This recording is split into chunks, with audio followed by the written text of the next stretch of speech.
rumors of his alleged affairs have been rife. Even now, people wonder how he could have left his wife and two young children, Charles and Anne, for a jaunt round far-flung outposts of the Commonwealth in late 1956. It lasted more than 4 months, and there was gossip about wild parties. Did it have any foundation? The jury is out, but it hardly seems credible that anything untoward could have taken place without the knowledge of at least some of the Royal Yacht Britannia's crew of 220 men and 20 officers. The following year, a London-based correspondent for the Baltimore Sun claimed that rumors abounded of Philip's interest in an unnamed woman, whom he allegedly met regularly in a society photographer's apartment in the West End.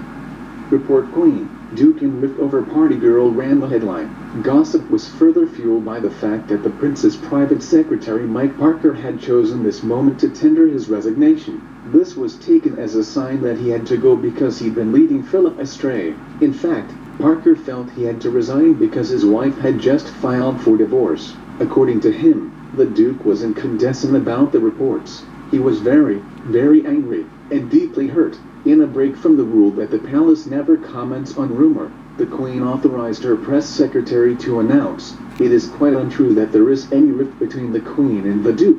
Some people wondered if the unnamed party girl referred to in the Baltimore Sun was Pat Kirkwood, a beautiful musical comedy star. Rumors about her having an affair with Philip had surfaced as early as 1948, when Princess Elizabeth was pregnant with Prince Charles. Pat, then the highest paid star on the London stage, was the girlfriend of society photographer Baron Nahum, a member of the Thursday Club in Soho, which Philip regularly attended for a boys' night out. So what is known about her association with the prince? Years later, Pat said that one evening, after she performed in the musical Starlight Roof at the London Hippodrome, Baron had taken Philip and an equerry to her dressing room. The foursome then went out to dinner at Les Ambassadors Club in Hamilton Place, run by a Polish ex-wrestler. Afterwards, they carried on, at Philip's request, to the Milroy Club for some music and dancing. According to Pat, the prince wouldn't let her sit down, dancing with her to whatever the band played.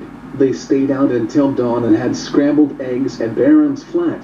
Pat insisted that the only time she'd ever met the prince again was at theatrical command performances. After she died in 2007, her fourth husband Peter Knight announced that, at her request, he'd one day give correspondence between Pat and the Duke of Edinburgh to Philip's official biographer.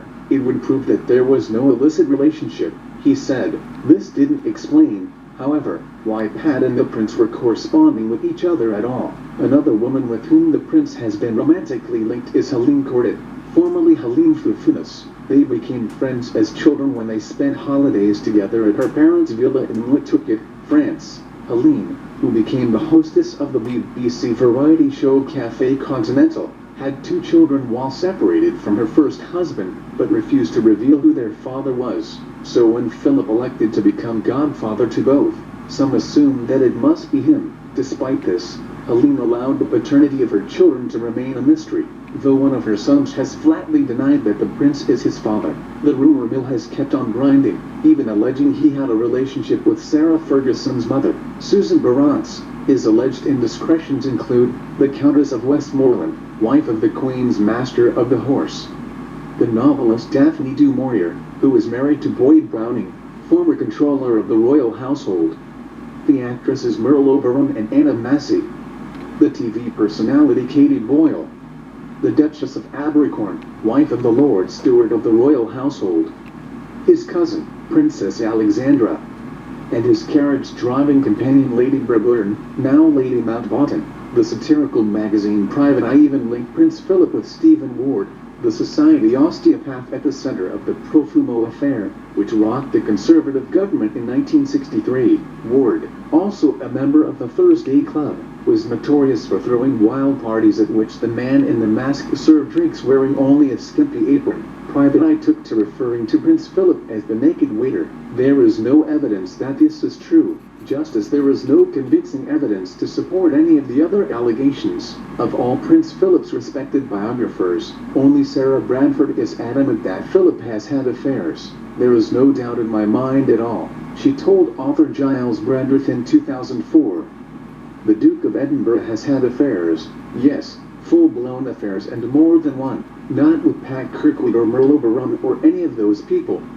All that was nonsense, complete nonsense. I don't think there was ever anything in any of that, but he has affairs, and the Queen accepts it. I think she thinks that's how men are. He's never been one for chasing actresses. His interest is quite different. The women he goes for are always younger than him, usually beautiful and highly aristocratic. Philip and Sacha Abercorn certainly had an affair, without a doubt. The Duchess of Abercorn has denied this. Prince Philip's own response to all the gossip was to tell a reporter in 1992, "Have you ever stopped to think that, for the past 40 years, I have never moved anywhere without a policeman accompanying me? So how the hell could I get away with anything like that?" What is not in doubt is that he's always enjoyed the company of pretty women, preferably years younger than he is.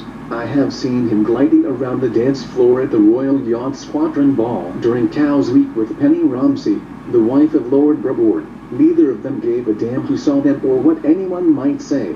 And I noticed that Philip, an excellent dancer, was completely in rhythm with the beautiful Penny. He's undoubtedly close to her.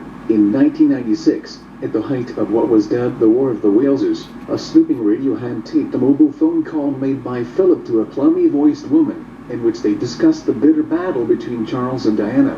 The plummy voice turned out to be Penny's, but at one point in the conversation, she handed the phone over to her husband, thus rather destroying any illusion of a clandestine affair. Since 1975, when she was first introduced to Prince Charles, Penny has been popular with the royal family, but it is her lively mind, as well as her beauty, that's turned this former meat trader's daughter into a central figure at the heart of royal life.